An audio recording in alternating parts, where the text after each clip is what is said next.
Hi, everybody. I'm Bruce Rader. Even with their starting quarterback, Matthew Stafford, out with an injury, the Detroit Lions are still 3.5-point favorites to beat the Redskins at FedEx Field on Sunday.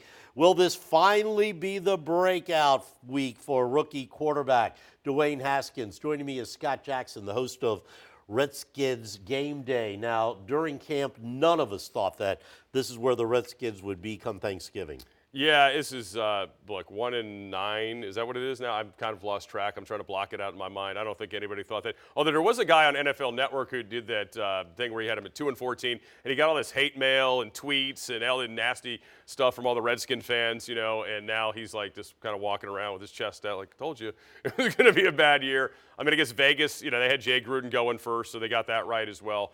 Yeah, I didn't think it'd be 2-14 bad. It looked like, they would have to get off to a fast start because it was a tough schedule. They're going to have to play well early, and they didn't, and it just snowballed from there. And when you really think about it, they're fortunate to win the Miami game, right? I mean, they put Fitzpatrick in, I don't know, a series earlier. Who knows what could have happened in that game? So it's been a terrible year, and it's hard to watch sometimes. And at least they got in the end zone last week.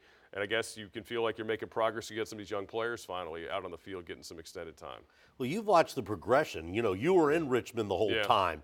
What do you think happened? I just thought a lot of things were mismanaged from the jump. Obviously, from top to bottom, they weren't on the same page when it came to the draft. When it came to Haskins, you heard that early, some whispers about that.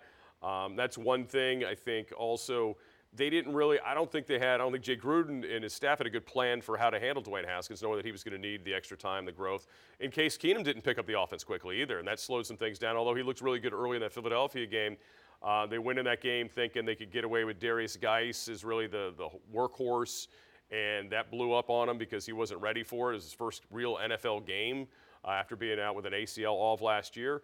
And they kept Adrian Peterson, in street clothes that day, and that was a mistake. And they lost that game, and then they lost the Cowboys game, and then it's just the terrible game against the Chicago Bears, and then it was the Patriots. I mean, it just snowballed after that and went downhill. And then, of course, the whole Trent Williams thing hanging over their head, and they never got any clarity on it, right? Here's your best player saying, I never want to play here again, and nobody really, addressed it for the longest time. Like, oh yeah, we're gonna handle it. Until nobody handled it, right? And he's still on the team. He reports to get his money, and then you put him on the NFI because he speaks out against the team. And you could have just ended it all by moving him in the offseason, right? Once you knew that he wasn't coming back, that's when you move him. You get something out of him. Now you've devalued him so much. I don't know what the marketplace will be for him when they finally do decide to trade him. All right, they play the Lions this week. Matthew Stafford out with a back injury. Do you think the Redskins have a chance? I'd like to think, in the NFL, everybody's got a chance every week, but you've watched these games, Bruce. I mean, it's been a while since they've really been in a game, right? It's been a few weeks.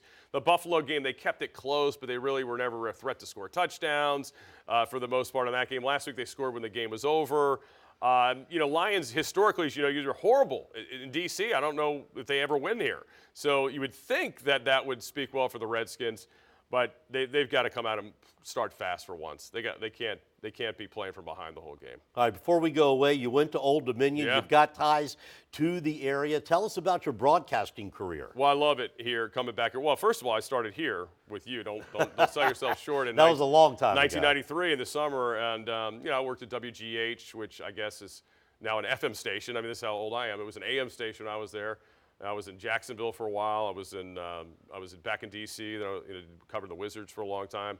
I went to Raleigh for a few years, and then came back to the D.C. area. And now I'm doing a lot of things, doing the Redskins radio stuff. Obviously, I do play-by-play. Called the Old Dominion game the other night. I'll call VCU games this weekend. On their regional cable, and be back for another ODU game later in the year too. So just pretty much everything I can right now I do. If you call me and I'm available, I'll usually say yes. All right, thanks, Scott. Scott Jackson, we brought in the big guns this week as the Redskins get ready to take on the Lions. Join us on the Washington Huddle.